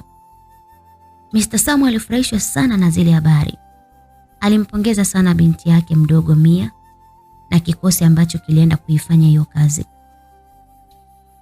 "Baba, nilijitahidi kufanya vile ulivyonielekeza. Tulipofika, niliwaelekeza kaka zangu jinsi ya kufanya na mimi nikabaki nyuma nikiwatizama. Kweli walienda na kumkuta huyo kijana na kumshambulia kama tulivyopanga." Alikuwa ni Mia akimweleza baba yake. Kumbe maskini Mia hakufika pale. Huenda angeenda yeye, basi angemtambua ndugu yake. Basi Mr. Samu aliamuru iandaliwe tafrija fupi kwa ajili ya kujipongeza. Watumishi walikuwepo wa kutosha, kwa hiyo vyakula vya kila aina vilipikwa. Watu walikula, wakanywa, wakacheza na kufurahi, bila ya Mia kujua kwamba wanashangilia kifo cha ndugu yake kabisa wa damu. Hali ya Sonia ilizidi kuwa mbaya kila alipopata fahamu na kukumbuka habari zile. Alipokuwa akimtaja Saidi, basi alikuwa akipoteza fahamu upya. Waombolezaji walijitahidi kumpepea, lakini Sonia haikuwa rahisi kupona. Hatimaye taratibu zilikamilika na kesho yake mwili wa Saidi ulifika nyumbani pale tayari kwa ajili ya mazishi. Vilio, simanzi, majonzi vilitawala kwa familia mpaka majirani, hasa ambao walimfahamu Saidi. Lakini mwisho wa siku hapakuwa na namna. Muda wa kwenda kuzika ulipofika, watu walijitahidi kumsimamisha Sonia, japo tu akamwage mdogo wake kwa mara ya mwisho. Sonia alijikongoja huku akilia kwa kwikwi sana. "Saidi wangu mie, mbona hujaniaga jamani? Nimebaki mkiwa mimi. Oh Saidi, wewe Saidi jamani. Umenikatili mdogo wangu. Umeniachia jeraha zito jamani." Alilia Sonia mpaka nguvu zilimuisha. Alianguka tena na kupoteza fahamu huku damu zikimtoka puani. Hapo sasa watu ilibidi wamchukue na kumpeleka hospitali, huku mdogo wake Saidi akihifadhiwa katika makazi yake ya milele. Hatimaye siku 2 zilipita, baadaye mazishi yalishaisha, ndipo Sonia anapata fahamu na kujikuta yupo hospitali. Alikurupuka na kutoka mbio kama mtu aliyechanganyikiwa. Manesi walikuwepo karibu na pale, ikabidi wamkimbilie na kumdhibiti. Niacheni nikamwage mdogo wangu, nasema niacheni jamani." Alilalama Sonia bila ya kujua mdogo wake tayari ameshahifadhiwa. Manesi walimuingiza ndani na kumpigia simu Mr. Jamal ambaye muda sio mrefu alifika akiwa na mke wake pamoja na Saifa. Walikuta tayari Sonia ameshachomwa sindano ya usingizi kwa sababu alikuwa akifanya vurugu sana. Manesi waliwaelezea kila kilichotokea pindi Sonia alipopata fahamu kwamba alikuwa anataka kwenda kumwaga mdogo wake Saidi. Bwana Jamali alizidi kupata unyonge, akawaambia wale wahudumu, "Tafadhali, nawaomba mfanye kila mwezalo binti yangu awe salama na aweze kurudi kama zamani." Sasa alipozungumza ile kauli ilimuumiza sana mama yake Saifa. Baada ya kuona mumewe sasa anamchukulia Sonia kama binti yake wa kumzaa wakati alikuwa chokora tu, akaamua muite binti yake Saifa pembeni ili akamjaze sumu. Sasa akamwambia, "Hivi Saifa, mwanangu, hauoni kama baba yako amebadilika?" Amebadilika? Kivipi mama? Mbona sikuelewi? Funua vizuri macho yako mwanangu uone. Yaani sasa hivi umekuwa hauna tofauti na mtoto aliyekuwa chokoraa. Hakuna tofauti ya mtoto ambaye ni chokoraa na mtoto ambaye amezaliwa katika familia ya kitajiri. Sasa hivi wote mnachukuliwa sawa na baba yako. Na sasa hivi baba yako naona anampenda sana Sonia. Kwani wewe hauoni? Kwanza Saifa alimtazama mama yake akamwambia, hapana mama. Hapana. Nafikiri kwa sasa Sonia yupo kwenye wakati mgumu. Anahitaji faraja. Na ndio maana baba anamjali. Na inafaa sisi sote tuwe karibu naye. Kwa sasa mimi sioni kama baba anakosa. Kwa sababu licha ya hivyo, Sonia sasa hivi na yeye ni kama mtoto katika familia yetu. Mama Saifa alipatwa na hasira kuona binti yake naye anaunga mkono badala ya kumsikiliza yeye. Yaani mwanangu, mimi nakwambia uwe makini kwa faida yako, unaniona mimi kama mwendawazimu? Sasa shauri yako. Mali zote aandikiwe yeye, ndo utatia akili. Alizungumza kwa hasira mama yake Saifa na kuondoka. Saifa alibaki anatafakari yale maneno ya mama yake. Akaona sio vizuri kabisa kufikiria vile. Siku 3 zilipita, Sonia akaruhusiwa kurudi nyumbani. Japo mawazo, fikra zake zote yalikuwa bado yakimkumbuka mdogo wake Saidi. Chakula kwake kilikuwa kizito. Kutwa kucha alishinda akilia, mpaka kazini wakaamua kumpa likizo ya mwezi mmoja wa mapumziko ili aweze kukaa sawa, kwa sababu walijua wakati mgumu alikuwa nao Sonia. Sonia alipendelea kila asubuhi na jioni kwenda katika kaburi la Saidi, ambapo alifika pale akaongea peke yake, akiamini anaongea na Saidi. Saifa yeye alikuwa akimfuata nyuma kila alipoenda ili kulinda usalama wake. Kisha alipomaliza kuzungumza na lile kaburi, alikuwa anamchukua na kumrudisha nyumbani. Siku nyingine alichukua mpaka chakula na kwenda kula katika kaburi la Saidi, akiamini anakula naye. Kila alichokifanya Sonia alijiona bado yupo na Saidi wake tu. Jioni moja, kama kawaida, Sonia akaelekea katika kaburi la Saidi, na alipofika alikuwa akizungumza haya. Saidi mdogo wangu, mzima wewe? Mambo nisamee bwana, nimechelewa kufika. Vipi masomo yako, unaendeleaje? Alijisemea hayo. Sasa kadiri alivyoongea hivyo bila ya kujibiwa, ndipo imani sasa ikaanza kumwingia kwamba Saidi hayupo tena. Alijikuta akianza kulia sana Sonia. Alilia mpaka usingizi ukampitia pale pale. Kwa wakati huo tayari Saifa alishafika, ila alimkuta Sonia kapitiwa na usingizi pale pale. Alitamani amwamshe lakini akaona hapana. Acha amwache, akiamka watarudi nyumbani. Kwa hiyo alikaa pembeni akimsubiri. Sonia akiwa amelala, ghafla ikamjia ndoto mbaya sana kwamba mama Saifa amemshikia kisu Saidi na anataka kumchoma. Alishtuka. Haikuwa ndoto ya kawaida, japo kwa sisi tunajua kwamba ile ndoto inakinzana na ukweli ambao upo. Basi ndio ikawa sababu ya kuamka, na alipomtazama Saifa aligundua kwamba tayari amemfuata pale. Kwa hiyo alitoka, wakapanda kwenye gari na kurudi nyumbani huku akiitafakari sana ile ndoto. Alifika nyumbani Sonia, kwani tayari muda ulikuwa umeenda. Alipitiliza chumbani kwake, akapumzika. Alipitiwa tena na usingizi. Alikuja kuamka ilikuwa ni usiku tayari majira ya saa 1. Alipoamka tu akaikumbuka tena ile ndoto, akabaki akijiuliza maswali. Imekuwaje Saidi ameshafariki, lakini ameota kwamba ameshikiwa kisu na mama Saifa? Basi akaona ni ndoto tu ile, kwani kwa sasa akili yake inamkumbuka sana Saidi. Kwa hiyo ndo maana anaota ndoto mbaya mbaya. Aliamua kuipotezea na kuendelea na usingizi kama kawaida. Upande wa binti Saifa akiwa chumbani kwake usiku ule, mara alisikia simu yake ikiita. Haraka akaichukua na ilikuwa ni namba ngeni. Alishtuka sana. Alidhani huenda kuna dharura hospitali kwa sababu yeye alikuwa daktari mzuri sana. Haraka akaipokea ile simu. Halo, habari? Salama, mzima wewe Saifa? Mimi mzima, wewe nani ambaye unanipigia simu usiku huu na unasemaje? Mimi ni Agrey. Agrey, hivi ni mara ngapi unanibadilishia namba ngeni na kunipigia? Nilishakwambia sikutaki, maana hauna hadhi ya kuwa na mimi, maskini mkubwa wewe. Tena leo iwe ni mara ya mwanzo na mwisho. Safari hii stani, ukinisumbua tena Nitatumia gharama zozote ni kufunge jela, kifungo cha maisha, ili uache kusumbua watu. Mtaani wapo wengi, tafuta mafukara wenzako ndo wasumbue mbwa wewe, achana na mimi. Alizungumza kwa ukali Saifa na kukata simu. Yale maneno yalimuumiza sana kijana ambaye ni Agrey. Kwa muda mrefu alikuwa akimhitaji Saifa, lakini Saifa hakumtaka. Sijui ilikuwaje wakakutana, lakini tutajua huko mbele. Hatimaye mwezi na wiki 2 zilipita. Hali ya Sonia ikaanza kuimarika. Alikubali matokeo kwamba mdogo wake ameshapoteza maisha. Kwa hiyo hakuwa na jinsi zaidi ya kumwombea pumzike salama. Siku hiyo aliamka asubuhi akajiandaa kuelekea kazini kwa sababu kuna kesi mbalimbali alitakiwa kuzisimamia kutokana na utendaji wake mzuri wa kazi.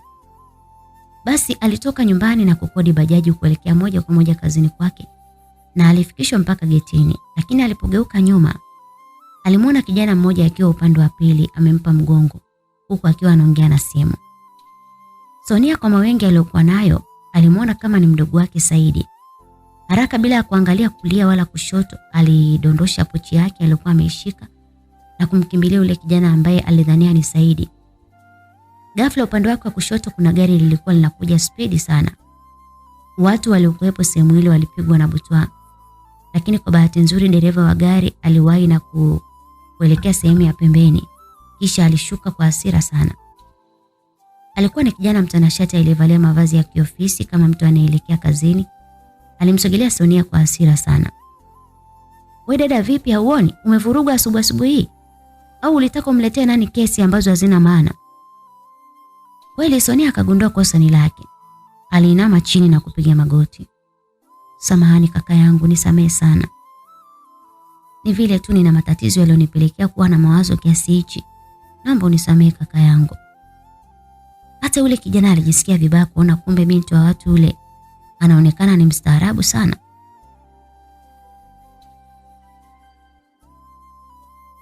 Basi kwa kuwa pale palikuwa ni kazini kwa bibi Sonia, baadhi ya wenzake wanaomfahamu walimuinua wakaingia naye ndani kwa sababu wanajua hali yake kwa sasa. Na yule kijana alipanda kwenye gari na kuondoka pia. Upande wa nyumbani kwa bwana Jamali akiwa na mkeo walikuwa akizungumza. "Mke wangu, kwa sasa nafikiria Sonia naye nimwagizie gari. Maana nahofia hali yake asije hata akagongwa na gari. Tumnunulie na yeye gari, au unaonaje mke wangu?" Mama Saifa alimtazama jicho mumewe. Alimtazama jicho lilomaanisha kitu. Katika hilo hakuweza kabisa kuficha chuki zake kwa Sonia. Mama Saifa akamwambia mume wake, "Kwa mimi sidhani kama kuna ulazima wa kumnunulia gari Sonia. Kwanza kabisa tayari anafanya kazi mwenyewe. Na naamini kabisa atachanga pesa zake na atajinunulia gari analolitaka." Jamali hakupendezwa na yale majibu ya mkewe kabisa, akasema, "Hapana mke wangu. Haijalishi tayari sasa amepata kazi ama la. Lakini mbona Saifa tulimpatia na akiwa kazini, na huyo pia lazima tumpatie ili msaidie kwenda kazini pia." Mume wangu, msaada tulioonyesha kwake unatosha sana. Kumbuka alikuwa chokora, umemlipia ada sijui mpaka sasa hivi amefanikiwa, inatosha akajitegemee sasa.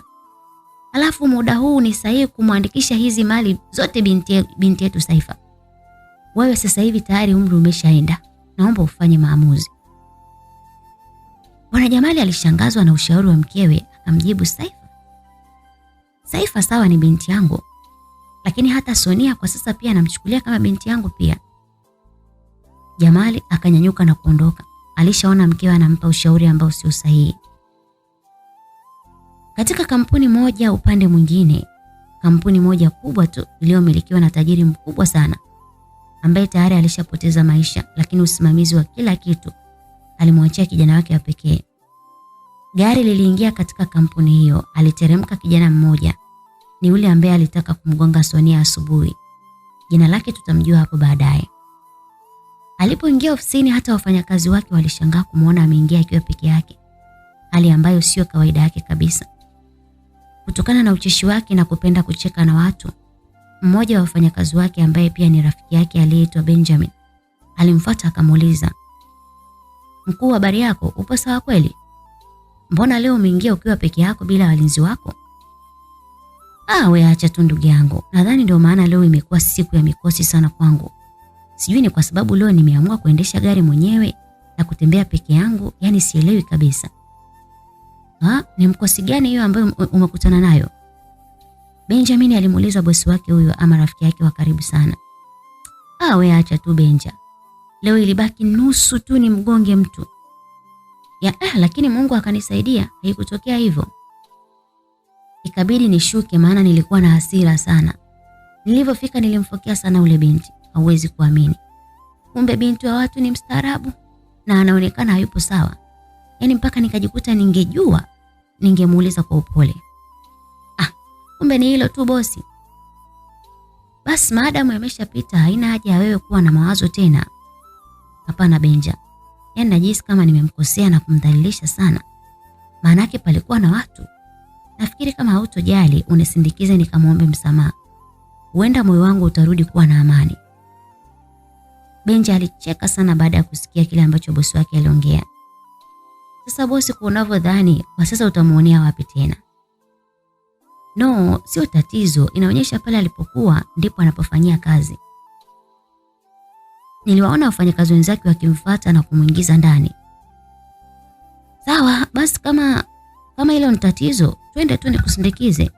Nia yangu ni uwe na amani, si unaelewa? Kweli wakatoka na kuelekea katika gari tayari kwa kuelekea kazini kwa binti Sonia. Upande wa binti Saifa ambaye alikuwa akiendelea na matibabu kwa wagonjwa wake, alipomaliza alitoka kwani ilikuwa ni muda wa mchana na alikuwa anaelekea kupata chakula. Njiani alikutana na rafiki yake Zubeda ambaye pia alikuwa ni mfanyakazi mwenzake hospitalini pale. Saifa, nilikuwa nakutafuta wewe ujue.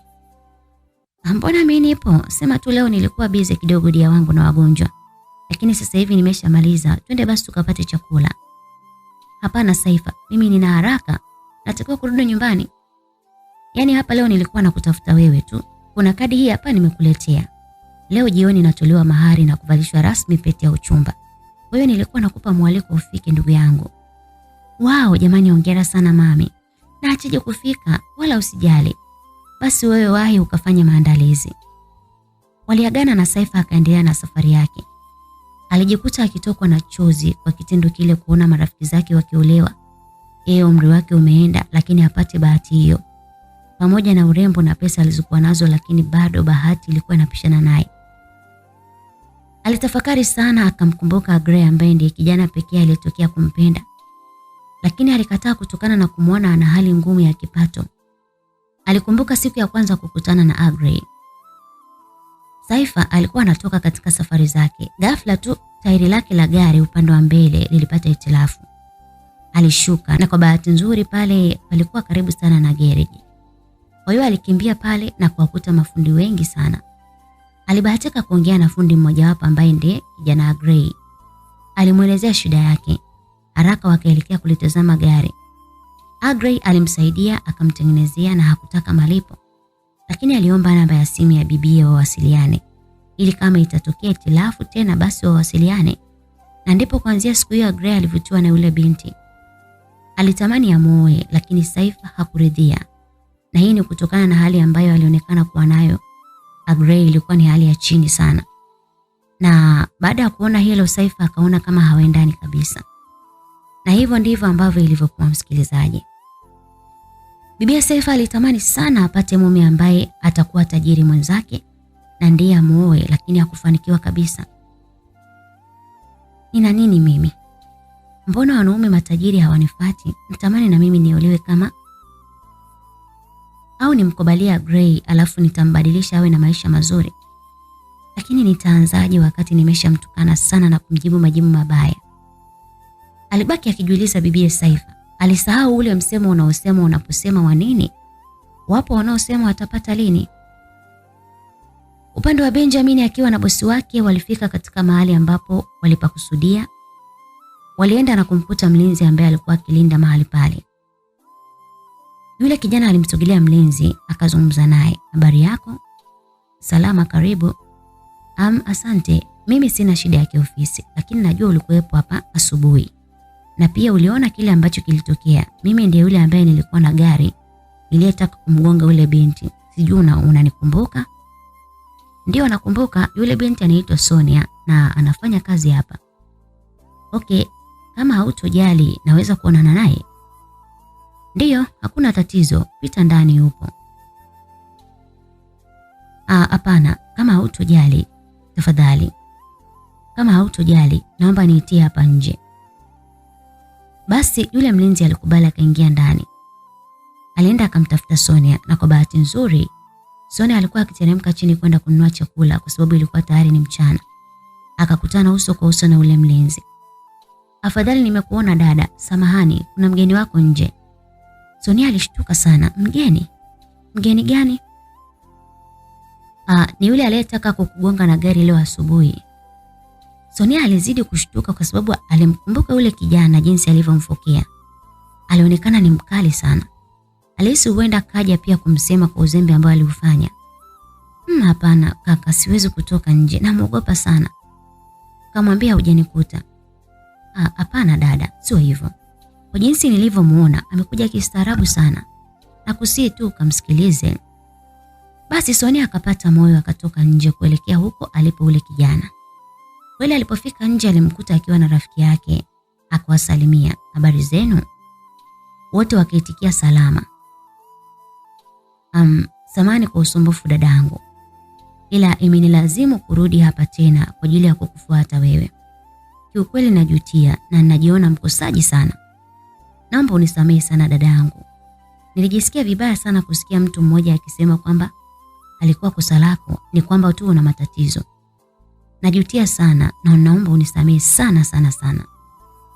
Sonia alijikuta haamini kabisa eti kuona kijana mtanashati kama yule angemuomba msamaha. Akamwambia usijali kaka, nimekusamehe na nashukuru sana kwa hilo. Ikawa ni furaha baina ya hao wawili na wote sasa wakawa wana amani. Kama hautojali naomba tufahamiane, unaitwa nani mwenzangu? Mimi naitwa Sonia. Okay, nashukuru kukufahamu. Mimi naitwa Agrey.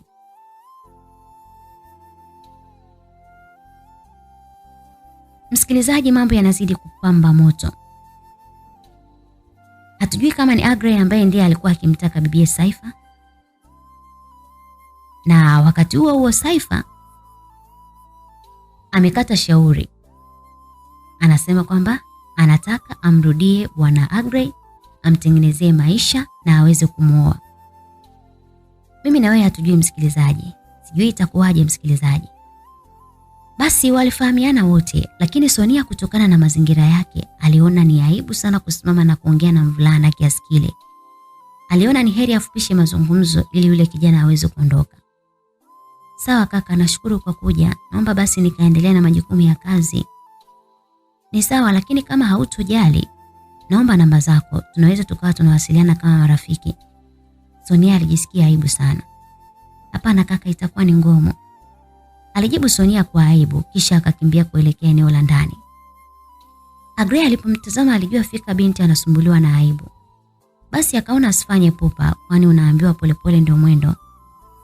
Agrey alibaki akimshukuru yule mlinzi kwa msaada aliompatia. Alichukua waleti yake na kutoa cheki ya pesa bila hata kuitazama ni kiasi gani. Alimpatia yule mlinzi kama shukrani. Waliondoka na rafiki yake Benjamin. Wakiwa kwenye gari, Agrey alibaki akimfikiria sana Sonia. Alimwona ni binti mzuri, mstaarabu, na pia akakumbuka kwamba kuna binti ambaye alimpendaga ambaye ni Saifa, lakini hakumkubali, ilibaki tu kuwa siri yake. Aliyakumbuka maneno ya mwisho ya Saifa kwamba akimpigia simu tena atatumia gharama zozote za pesa kwa ajili ya kumfunga kifungo cha maisha gerezani. Alijikuta akicheka sana Agrey. Aligundua fika kwamba yule binti ni mtu mwenye tamaa ya pesa na istoshi anajidai kwa pesa walizonazo. Akachukua simu yake na kuitafuta namba ya Saifa. Aliitazama sana, akaifuta rasmi katika simu yake. Ni ishara ya kwamba tayari ameshamtoa katika moyo wake, ama tunasema move on. Upande wa Sonia aliingia mpaka ofisini kwake huku akiwa amejifunika uso wake kwa aibu. Alikuja kushtuliwa na rafiki yake Regina ambaye alimgusa nyuma ya bega na kumshtua. Sonia, vipi? Mbona unaingia huko ukiwa umefunika uso wako? Kuna tatizo? Hamna, kuna kitu nimekumbuka tu. Unajua wewe asubuhi ulichelewa kufika. Kuna balaa lilitokea, ilibaki kidogo nigongwe na gari. Kwa bahati nzuri gari likapita kushoto. Kisha ule kaka ambaye alikuwa anaendesha lile gari alishuka. Alikuwa mkali, yani alikuwa mkali sana. Lakini nashangaa sasa hivi kaja kuniomba msamaha. Sikutegemea eti unajua Regina. Wow, kumbe ndivyo ilivyokuwa. Basi inaonyesha huyu kijana ni mstaarabu sana na ametambua kosa lake. Waliendelea kupiga stori za hapa na pale marafiki hao wawili. Agrey akiwa na rafiki yake Benjamin walifika kazini, lakini wakati wanashuka Benjamin alimuita Agrey akamwambia, "Naona umesahau kabisa tukio la leo." Agrey alinyamaza kimya kwa muda akamwambia, "Ni kweli nimelisahau. Hebu nikumbushe tukio gani Benja? Kuna nini?" "Leo ni siku yangu ya kwenda kutoa mahari kwa kina Zubeda. Isitoshe nimeandaa na hafla ya kumvalisha pete ya uchumba." Agrey alishtuka sana. Ni kweli kabisa alisahau kila kitu. Nisamehe sana Benja, nilisahau kabisa. Si unajua tena na mimi nilitamani nije na partner wangu, lakini ndio hivyo amenikataa. Kwa hiyo nikasahau kabisa, lakini hakuna kitakachoshindikana. Wewe leo nakuruhusu uwahi ukaweke mambo yako sawa. Alafu hiyo jioni mimi nitatokea kushuhudia pete. Basi Benja alifurahi sana kwa maneno ya rafiki yake. Ikabidi ashuke akachukua gari lake akaondoka, huku Agrey akiingia tena ofisini. Ilikuwa ni majira ya jioni, bibi Saifa ameshamaliza kazi zake. Alielekea katika gari lake na kurudi nyumbani, huku hali ya hewa ikiwa imetanda mawingu sana kuashiria mvua inataka kunyesha. Saifa aliwaza akamfuati Sonia, lakini alikumbuka ana kadi ya mwaliko ya kuvishwa pete kwa rafiki yake. Kwa hiyo aliona ni heri tu awahi nyumbani akajiandae. Kweli baada ya kama lisali moja mvua kali ilianza kunyesha. Mvua ambayo iliambatana na radi. Jamali hakupendezwa kabisa na kitendo cha binti yake Saifa kutokumpitia mwenzake. Matokeo yake mpaka mvua kubwa ilianza kunyesha. Saifa hakujali hilo. Alijiandaa haraka na kuelekea ukumbini katika pati. Mr. Jamali alipotazama muda ni saa 12:30 za jioni. Bado Sonia alikuwa hajafika nyumbani. Alijua fika binti yake atakuwa amekwama kwa sababu ya usafiri tu. Haraka aliingia ndani na kuchukua funguo gari ili apande garini na amfuate. Lakini mama Saifa hakutaka ile litokee kabisa. Alitengeneza kitu ambacho kingemfanya asiende kumfuata Sonia. Nia yake alitaka Sonia ateseke huko alipo. Na kweli wakati Mr. Jamali anatoka nje kuelekea mlango mkuu wa kutokea nje, ghafla aliteleza na kuanguka kwa kishindo sana. Kutokana na hali yake ya kiutu uzima, pressure ilipanda. Ilibidi sasa arudi ndani akapumzike huku akiumia sana.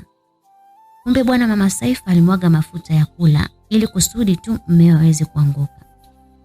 Mr. Jamali alipofika ndani alijilaza kitandani, alijaribu kumpigia simu Sonia lakini haikupatikana tena. Upande wa Sonia alibaki akijilaumu kitendo cha kuchelewa kutoka, kwani kuna issue private sana alibaki akiimalizia kikazi zaidi. Kutokana na mvua kubwa hapakuwa na bodaboda wala usafiri wowote, na ofisi pia ilibidi ifungwe kiusalama zaidi kwa walinzi ambao wanalinda mahali pale. Sonia alijaribu kumpigia simu Saifa lakini haikupatikana kutokana na hali ya hewa. Sonia alibaki katika kikorido kidogo akiingoja mvua iweze kumalizika.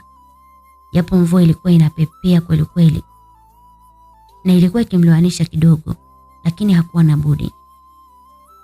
Upande wa Agrey alikuwa akivalishwa na designer wake ambaye alikuwa akimwandalia mavazi kama ilivyokuwa kawaida kwa watu wakubwa wenye pesa zao.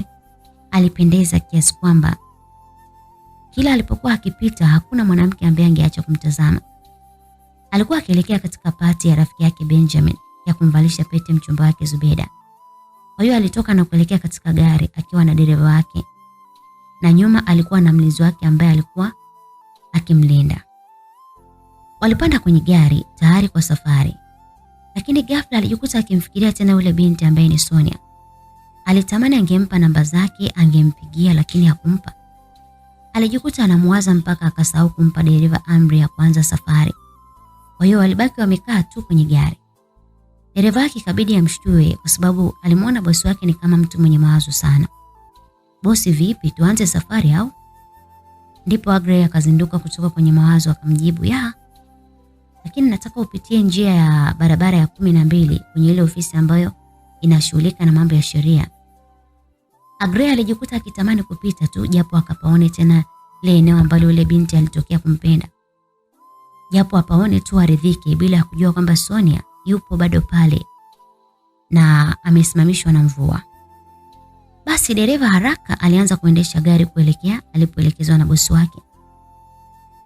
Saifa kwa upande wake akiwa ukumbini katika pati ambao alikuwa amealikwa, ghafla alijikuta akiyakumbuka maneno ya baba yake ya kutokwenda kumpitia mwenzake na mvua kubwa namna ile. Alijutia na kujiona kweli ni mkosaji. Kwa kuwa pati bado ilikuwa haijaanza, huruma ilimuingia bibi Saifa. Akaona acha atoroke, akamwangalia Sonia kama bado hajaondoka basi ampeleke nyumbani kisha atarudi. Haraka alitoka nje ya ukumbi na kuelekea mahali ambapo magari yamepaki. Alipanda katika gari lake na kuanza safari ya kumfuata Sonia, bila ya kujua kwamba upande wa pili napo Agrey ameamuru dereva apite njia ile ile ili akapaone tu aridhike, bila ya kujua Sonia yupo. Msikilizaji, mambo yanazidi kupamba moto, naweza kusema mambo yanazidi kuwa mambo. Sonia akiwa amesimama asijue la kufanya, kwa sababu tayari alikuwa ameshaloana vya kutosha na alikuwa anatetemeka kwa baridi. Mara gari la kijana Agrey lilifika maeneo ya pale, na Agrey macho yake yote yalikuwa upande ambao alisimama mchana kuongea na yule binti ambaye ni Sonia. Aliamuru dereva wake asimamishe gari, kwa sababu hisia zake moja kwa moja zilimpeleka na kujiona kama anamuona binti Sonia. Alijikuta akianza kutabasamu, hali ambayo iliwashangaza sana wale ambao walikuwa nao pale. Lakini hawakuwa na la kusema, walibaki kumtazama tu, kwa sababu ni bosi wao na kazi yao ni kufuata kile ambacho waliwaagiza tu. Mara Agrey sasa katika kutazama kwake aligundua kwamba kuna mtu amejibanza, na kwa juu alimuona amevaa rangi ya nguo ambayo aliivaa Sonia mchana. Kidume alichanganyikiwa. Bila ya kujali mvua kubwa inanyesha, akateremka haraka na kukimbilia sehemu ile. Akili na fikra zake zote zilimtuma kwamba yule atakuwa ni Sonia. Na kweli fikra zake hazikumdanganya, ni kweli. Binti ambaye amekutana naye siku ya kwanza na akatokea kumpenda, anamkuta akiwa amejiinamia anateseka kwa baridi. Agrey alijisikia uchungu sana kwa kile kitendo. Akaita Sonia kisha akaenda kumkumbatia. Hata Sonia hakuamini kwamba yule kijana angefika tena pale. Akamwambia Agrey, ni wewe au ni macho yangu yanadanganya? Ni mimi Sonia, pole sana. Na kwa nini upo hapa mpaka sasa? Agrey akaona kama binti anazidi kuloa, akamnyanyua na kumbeba katika mikono yake na kuelekea katika gari ambalo alimwamuru mlinzi akae mbele na dereva, kisha akamweka Sonia siti ya nyuma akakaa naye. Ikabidi waweke air condition ya joto kwa kuwa walikuwa wameloa, kwa hiyo walikuwa kihisi baridi sana. Hali ile ilimfanya Sonia ajihisi joto na kuanza kujisikia vizuri. Alimtazama Agrey kwa aibu sana, akamwambia nashukuru sana Agrey kwa msaada wako, lakini naomba kama hautojali nisaidie kunipeleka nyumbani, kwani kwa sasa watakuwa wana wasiwasi sana dhidi yangu. Agrey akatingisha kichwa kuashiria ni sawa, lakini akamuuliza swali. Kama hautojali, naomba unieleze nini kimepelekea wewe kuwepo ile eneo mpaka sasa hivi. Ilibidi Sonia amueleze ukweli wote, kwamba alikuwa akimalizia kuandika baadhi ya vitu vyake, ndipo ghafla mvua ikaanza kunyesha. Alihisi labda haitokaa sana, lakini ikawa tofauti. Ilizidi kunyesha, na ndio hali iliyopelekea kutokuwepo na usafiri wowote. Na muda pia ulizidi kwenda. Watu wa ulinzi ilibidi wafunge milango, na ndivyo ilivyokuwa. Lakini kuna ndugu yangu huwa anakujaga kunifuata, naona kutokana na mvua kashindwa labda kuja pengine. Agrey akamwamuru dereva awashe gari na kuanza safari ya kumpeleka kwa Sonia. Lakini Sonia naye alibaki akijiuliza juu ya Agrey kufika pale. Aliwaza amefikaje, ikabidi pia amuulize swali. Samahani kama nitakukwaza, lakini naomba kujua umefikaje hapa, ulikuwa umefuata nini? Agrey alitabasamu kisha akatoa simu na kumpatia Sonia. Ilikuwa ni ishara kwamba ampatie namba yake ya simu, kisha atajua sababu iliyomfanya awepo pale kwa wakati ule. Sonia kwa aibu aliamua acha tu ampatie namba zake, kwa sababu alimsevu kwa kiasi chake, hali ambayo ilimfanya Agrey kufurahia sana. Upande wa Saifa anafika katika eneo lile, anatazama kwa kupitia kioo cha gari, lakini hakumuona mtu. Atakuwa kasharudi nyumbani au yupo ndani, na kama yupo ndani nitampataje? Alijiuliza Saifa, akaona asichelewe katika sherehe, akaondoka na kurudi ukumbini. Gari lilifika mpaka mlangoni mwa geti. Sonia akafikishwa nyumbani. Alimshukuru sana Agrey kwa msaada ambao alimpatia. Kwa kuwa palikuwa ni nyumbani, aliamua kushuka haraka asije akatokea baba yake akaona amepewa lifti, kwa sababu alikuwa akijiheshimu sana. Aliwaaga na haraka akaingia ndani. Agrey alipatazama nyumbani pale, ni kweli walionekana matajiri sana, kwani ilikuwa ni nyumba ya kifahari pia. Hakutaka tena kwenda kwenye pati, alikuwa amelewa sana. Kwa hiyo alimwamuru dereva aendeshe gari na warudi nyumbani. Sonia aliingia ndani ya nyumba na kumkuta mama Saifa akiwa amekaa sebuleni. Akamsalimia. Mama, shikamoo. Marahaba mwanangu, pole jamani, umeloa. Hapa nilikuwa nafikiria tukufuate. Kama kawaida yake mama Saifa alijifanya anampokea kinafiki tu kama kawaida. Hata Mr. Jamali aliposikia sauti ya Sonia alijisi kupata nafuu. Alinyanyuka na kuelekea sebuleni. Wao binti yangu, umerudi, pole sana. Pole kwa mvua mwanangu. Ila nakuahidi haya yana mwisho. Siku sio nyingi na kupatia na wewe gari. Sonia alifurahi kusikia vile. Akamwambia nitashukuru sana baba. Basi nenda kabadilishe nguo upumzike. Sawa baba. Sonia alielekea chumbani. Mama Saifa alikasirika mno kumuona mumewe anampenda Sonia. Akaingia chumbani kwake kwa hasira sana. Upande wa pati alioenda Saifa iliendelea vizuri, na alimshuhudia rafiki yake Zubeda akivalishwa pete ya uchumba na mchumba wake Benjamin, huku yeye hata wa kumtolea barua bado hajatokea. Benjamin pia naye alijisikia vibaya baada ya kuangaza ukumbi mzima bila kumuona bosi wake Agrey. Alitamani awepo amtambulishe kwamba ndiye bosi wake, lakini hakuja. Alishindwa kuelewa nini tatizo, lakini basi hakuwa na jinsi. Pati iliendelea vizuri na ilipomalizika watu walitawanyika pale. Asubuhi na mapema mama Saifa kuna mpango alikuwa ameupanga. Hakutaka kabisa Sonia anunuliwe gari. Aliwasiliana na jambazi sugu ambaye ni Bwana Sam, wakavamia kampuni yao, kwani itamfanya Mr. Jamali kuwa na mawazo na atasitisha zoezi la kutaka kumnunulia gari Sonia. Kiufupi mwanamke huyo alikuwa radhi kumtaifisha mumewe kuliko hata kushuhudia Sonia akiwa ananunuliwa gari.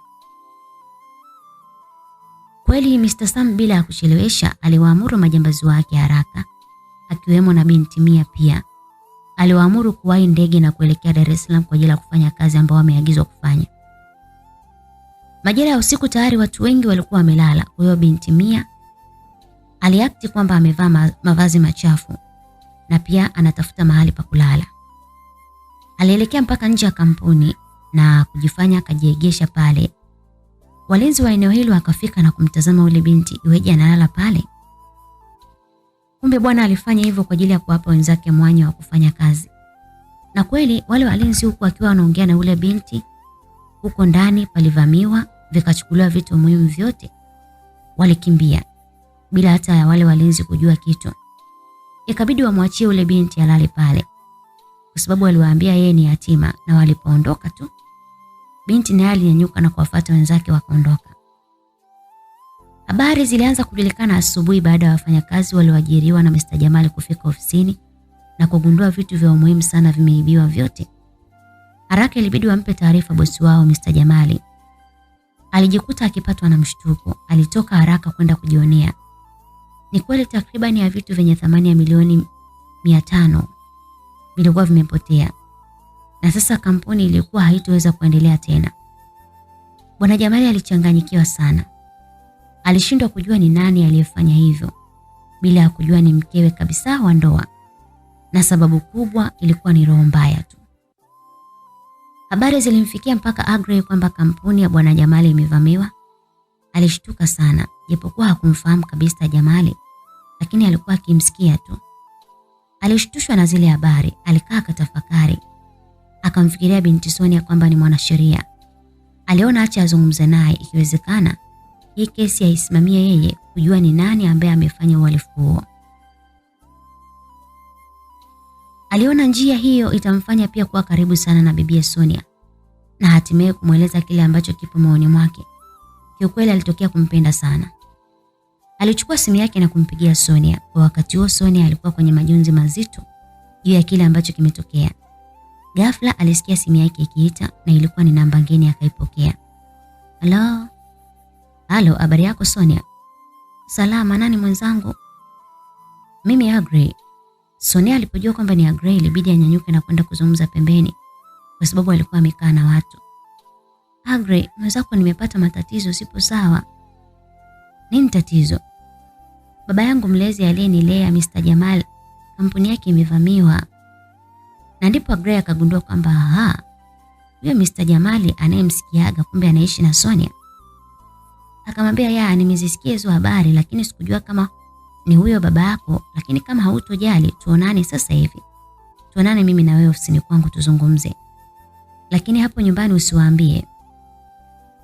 Acha polisi waendelee na sisi tupange plani yetu. Huenda pia ikasaidia kitu. Sonia alifurahi kusikia vile kuona Agrey atashirikiana naye kumsaidia. Alipoelekezwa haraka akajiandaa na kutoka. Aliwaacha pale ndani kina Jamali akiwa na jeshi la polisi na baadhi ya wanasheria kwa ajili ya kufuatilia tukio hilo, nani mhusika. Sonia hakutaka kuwachanganya. Aliamua kutoka nje, akakodi taksi na kuelekea ofisini kwa Agrey kama ambavyo alielekezwa. Je, watafanikiwa kuwagundua wahalifu, msikilizaji? Mimi na wewe hatujui. Na vipi akijulikana kwamba ni Mama Saifa ndiye chanzo, itakuwaje? Mimi na wewe hatujui. Bwana Agrey ameanza kumpenda Sonia, lakini wakati huo Saifa ameanza kurudisha moyo nyuma akitaka kumkubali Agrey. Saifa anaonekana kumpenda kidogo Sonia. Vipi kama Sonia akimkubali Agrey na wakati huo Saifa anamtaka Agrey? Saifa ataendelea kwa upande wa Sonia, ataendelea kumpenda? Mimi na wewe hatujui, msikilizaji. Vipi Saifa akija kugundua kwamba Agrey sio kapuku kama alivyodhani? Kujua ni lipi litajiri, msikilizaji, kwenye mtanange huu wa kusisimua simulizi yetu ya Hatma Destiny. Tukutane sehemu ya pili kwenye simulizi yetu nzuri yenye utamu ndani yake, yenye mafunzo wakati ujao tena. Sina la ziada, lakini niendelee kusisitiza kwa ambaye haujasubscribe, msikilizaji wangu, usiache kufanya hivyo. Subscribe ili kuwa mtu wa kwanza kabisa kuendelea kupata burudani yetu ya simulizi, kuendelea kujifunza na kuendelea kuelimika. Mimi sina la ziada, msikilizaji, tukutane wakati ujao. Asante na kwaheri.